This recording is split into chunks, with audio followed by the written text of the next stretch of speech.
The Germans had a bad time and gave me a bad Yelp review. It wasn't me who organised it, though. That was the Union of Britain. It's the British who insulted the Germans. It was not me.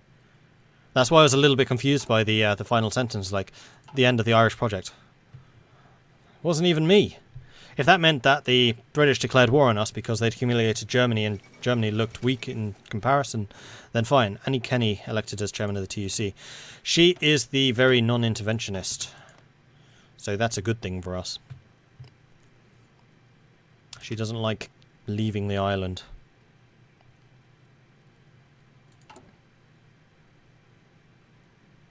What are we lacking? Just weapons. That can be dealt with. Austria took 15 states. The Kingdom of Hungary was annexed. Austria's looking strong.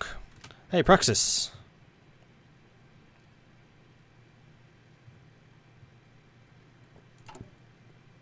So you are still building. We're slightly low in infantry equipment, though we can probably get another fairly soon. And we're revitalising the north pretty quickly. Actually, you know what? Immigration reform would be a good one to have, because that would encourage more people to come. Plus the national tax reform would hopefully mean more money for us.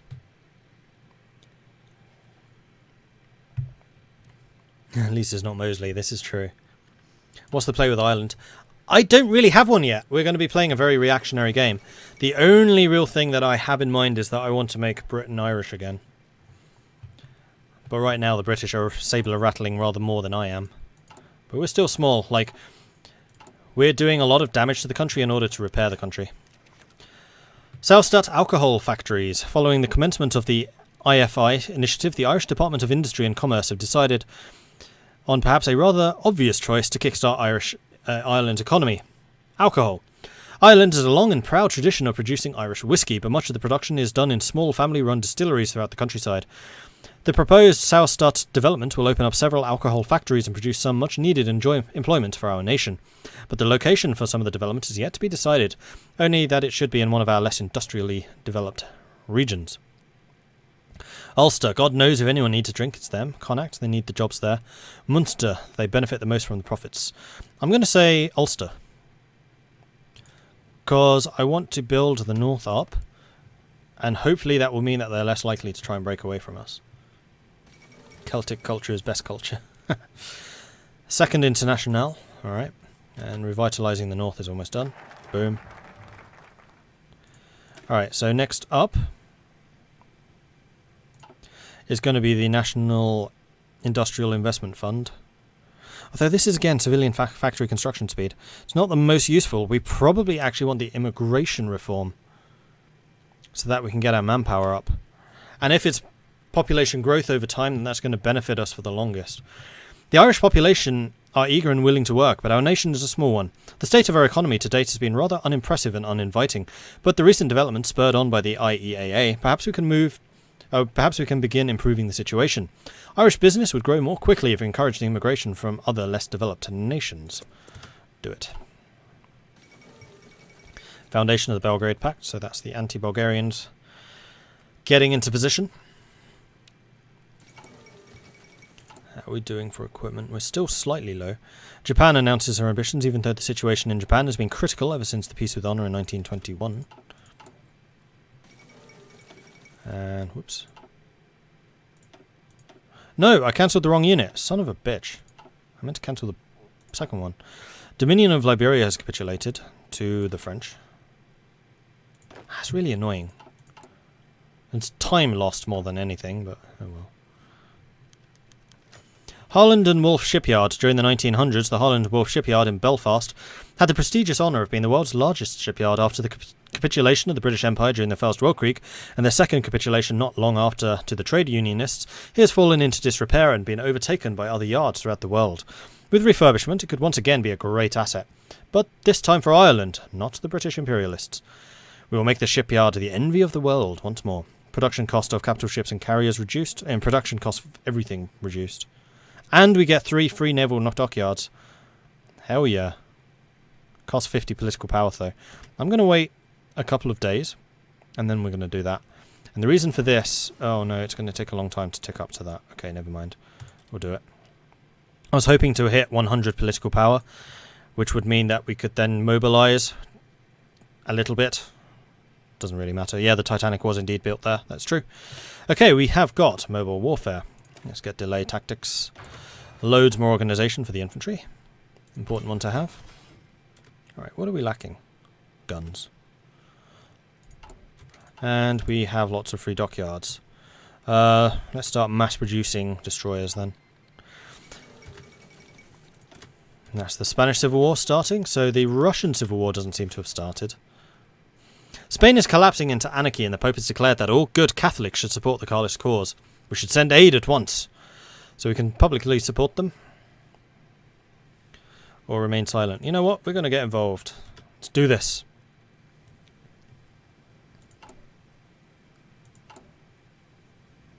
Although it does mean that my gun production is once again put into the negatives. I love the fact how we have a load more dockyards than we do military factories at this stage.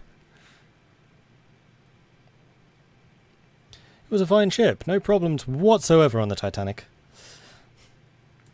I drove past the Titanic shipyards. I was in Belfast like 2 or 3 years ago. Interesting city. The construction of the Southsat alcohol factories is finished, and now the nation can enjoy the benefits. The factories have not come without their expenses, but there's no doubt they'll be good for public morale, as well as the economy in the long term. Slancher, which is 3 civilian factories, or can we really afford this? No, Slancher, definitely. Our ideology has grown. It's expensive, but we need to do it. Bulgaria has declared war on Serbia.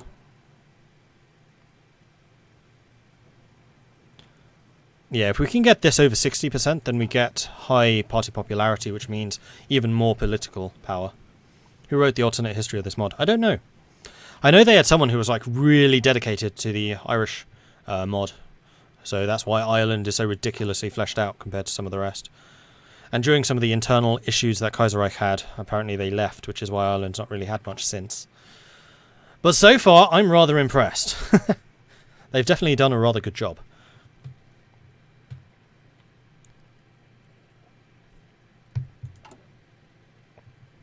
Construction and concentrated industry is almost done. Excellent.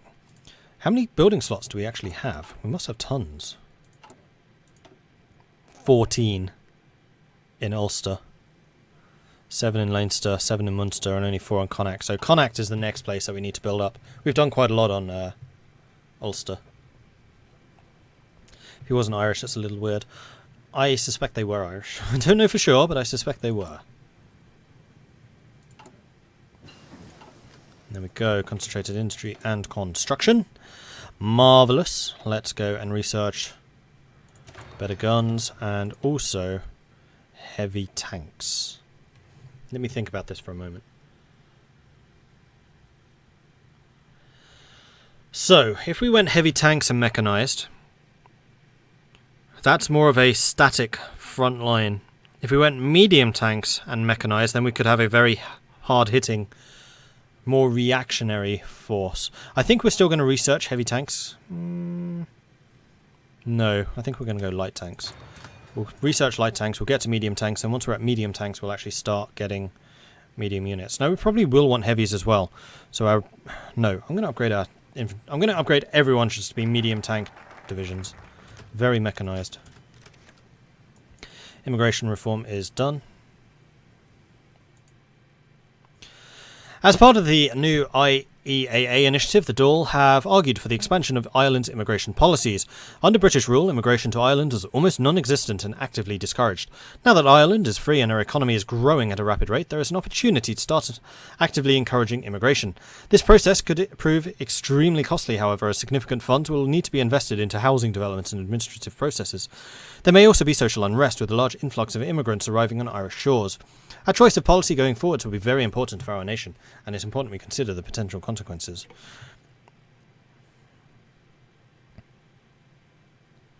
A new beginning for all. Make that known to the world. Encourage immigration. Yeah, we're going to be bringing our political power to a crawl. I would not be at all surprised if I'm encouraging a civil war here. Irish immigration, 1936 to 37.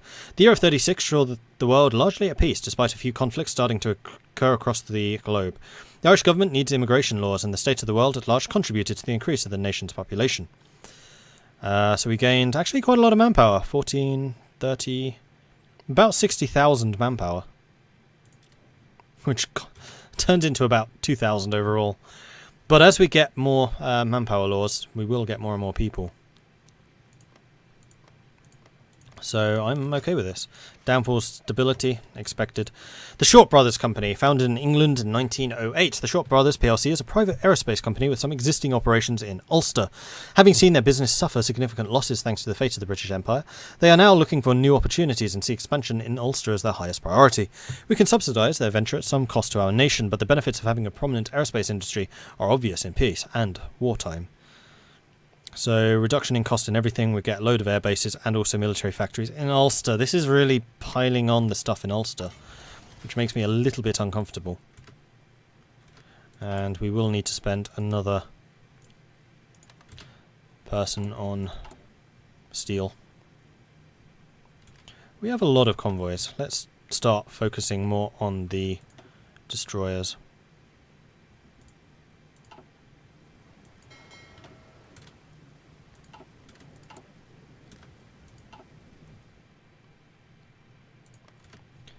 Why am I gaining so little power points? Because I'm playing on Veteran, which reduces the total amount of power points by 25%. Plus I have Ian O'Duffy, which reduces it by another 0.05. Plus I've been having focuses basically the entire game, which means that it drops to plus 0.8 per day. Because having a focus active costs 1.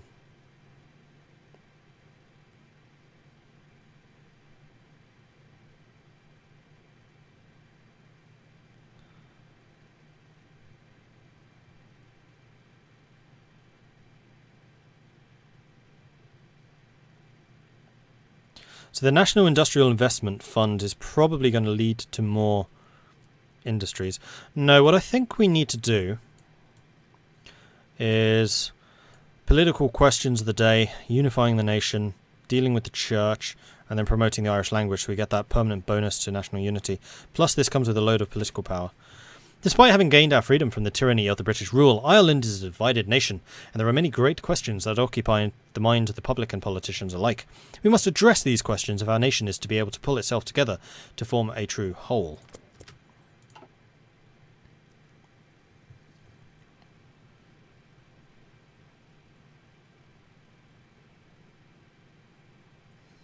Grab the silent workhorses. Not a thing in this.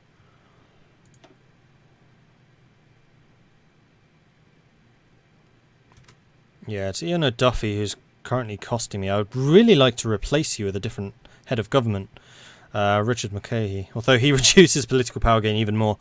But 25% production speed for civilian factories is just redonkulous. You would let us industrialise so quickly. Aha! Let's drop. Oop, crap, did not mean to deploy both of you. Let's put you in an army and start your training.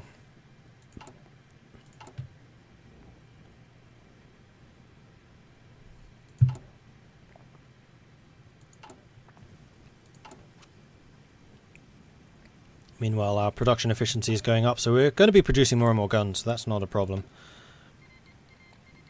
Kingdom of Poland declared war on White Ruthenia. Isn't Ruthenia a German puppet? It is. You've just suicided yourself there, Poland. GG. It was nice knowing you.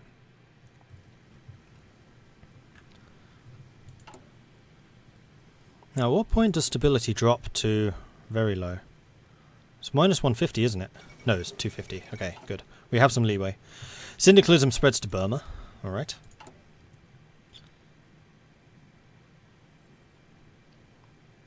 All of these bonuses. Man, Irish industry. I think Ireland is the new Czechoslovakia in this game. You get some really nice stuff.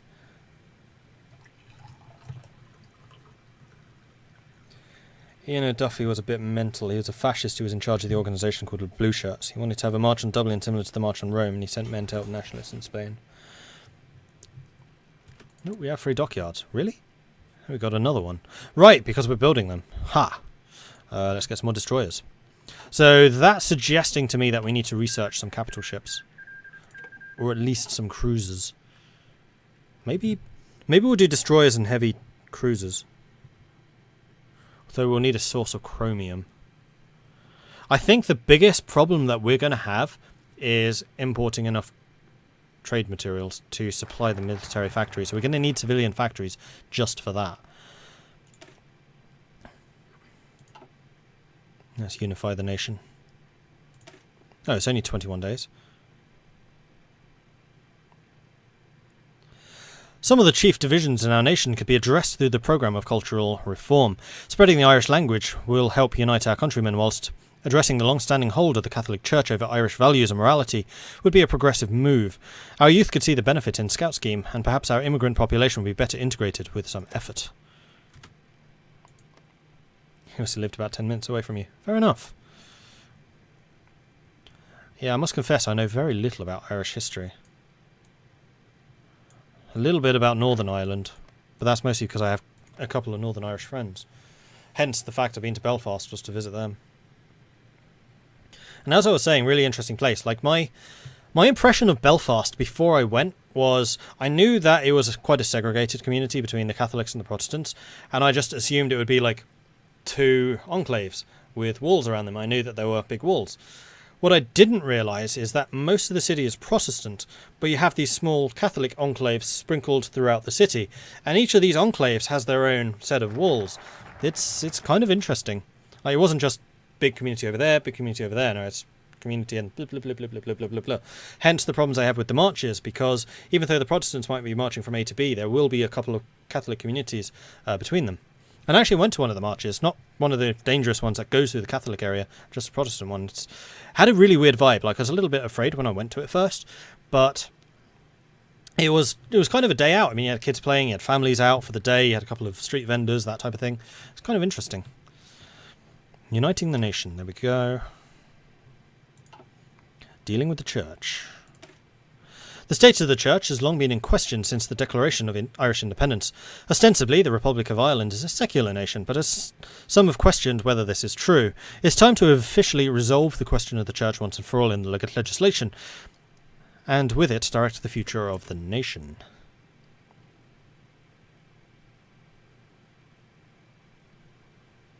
Oh, that's Owen. I thought it was Ian.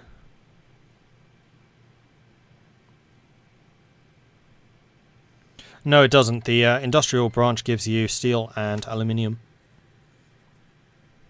And you can also get synthetic factories, which are oil and rubber. So the thing we'll be lacking is chromium, which is a very... Oh, and tungsten. Crap. I was going to say that's a very strong argument against getting heavy tanks. But tungsten is... Actually, no. Is tungsten needed by medium tanks? Yeah, Poland was the next. That I didn't see that one happening. I don't remember. Do mediums require tungsten? They do. So tungsten is something we're going to need a supply of. Oh, Portugal! You might well become the first Irish colony.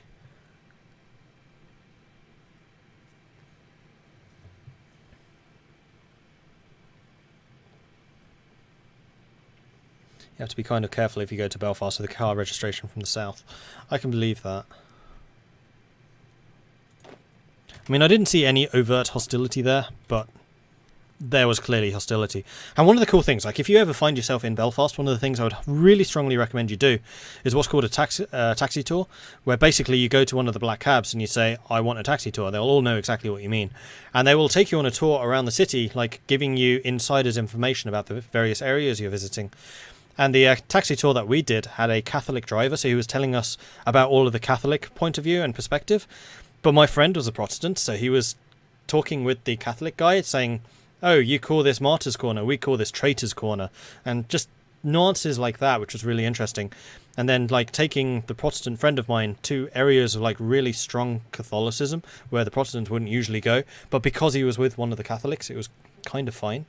It was really interesting. I thought they named Portugal when this came to Tunguistan. They probably should.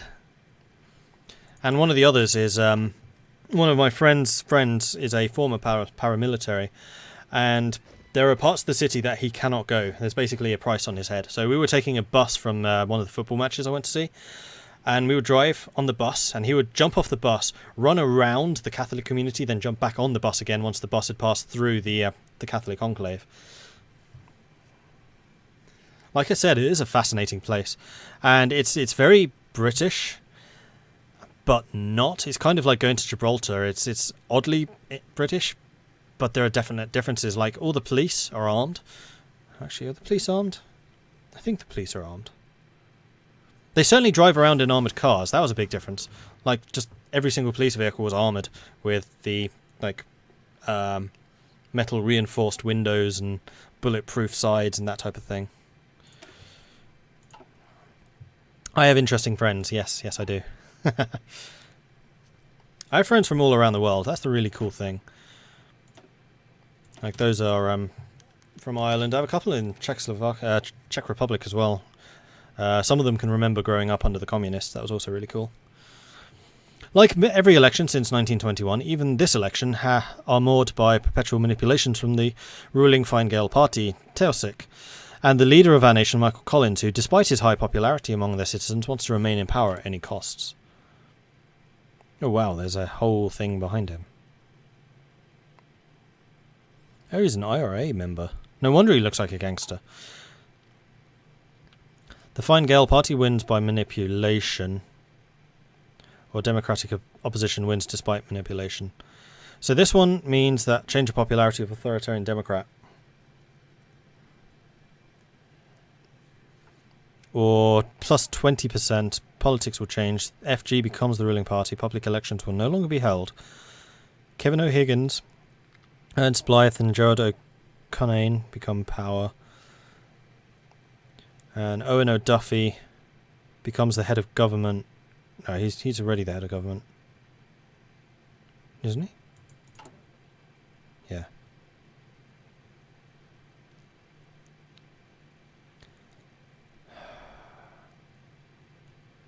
No, we need to make Ireland strong.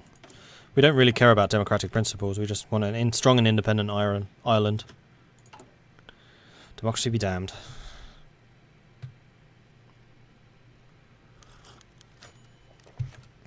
Actually, speaking of tyranny, and I feel like I need to say this, I did figure out exactly what happened with that. And in episode 10 of the Tyranny series, which I'm going to be releasing as of tomorrow, I explain what was happening.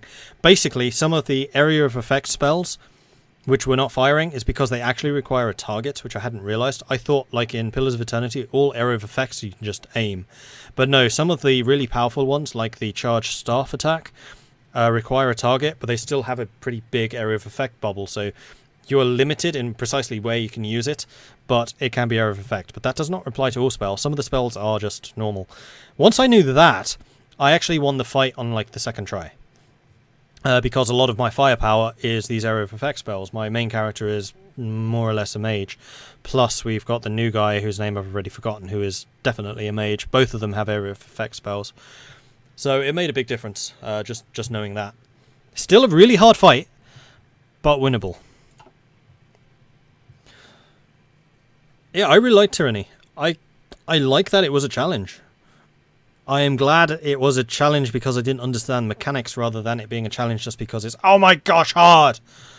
No, it was good. I enjoyed it. High popularity. There we go. Now we're going to get more political power. Marvellous. And I've just noticed that Spartan A112, thank you very much for the follow. That was almost an hour ago, my bad.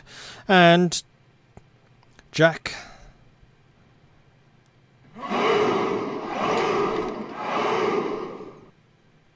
How on earth do you pronounce that name?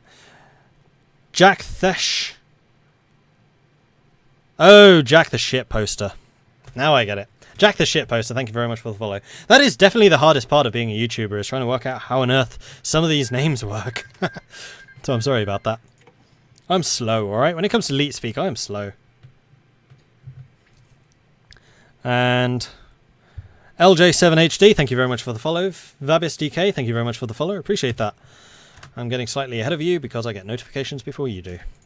Right. Nope, still in December.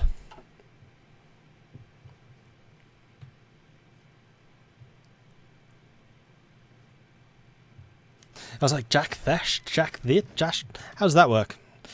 Increase in stability. The Irish nation is strong.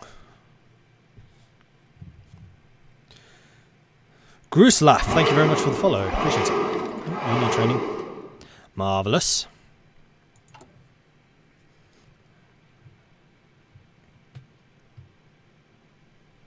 Yeah, I assumed that was the reason. It's always interesting trying to work those names out.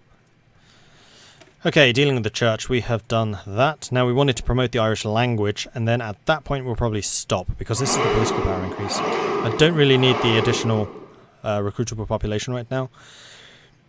And I don't know how many has completed focus Didian, which we haven't.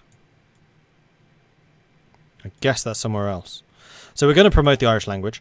The Irish Gaelic language is widely spoken in Ireland, but has slowly decayed over time during the British rule, and in some areas it is now no longer spoken at all. We could better unite our people and preserve our cultural heritage by encouraging the use of Gaelish throughout the nation.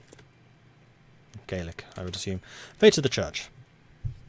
Ireland has been a devoutly Catholic nation for over 1,000 years, and along with that, Catholicism has come conservative ideas and morality.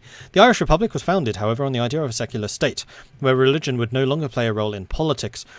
The promises of a secular republic have never truly been made good by the government, and the issue of the church and its status in the nation has been a divisive factor for some time. The government has now seen fit to address this issue once and for all, and establish the role of the church in legislation.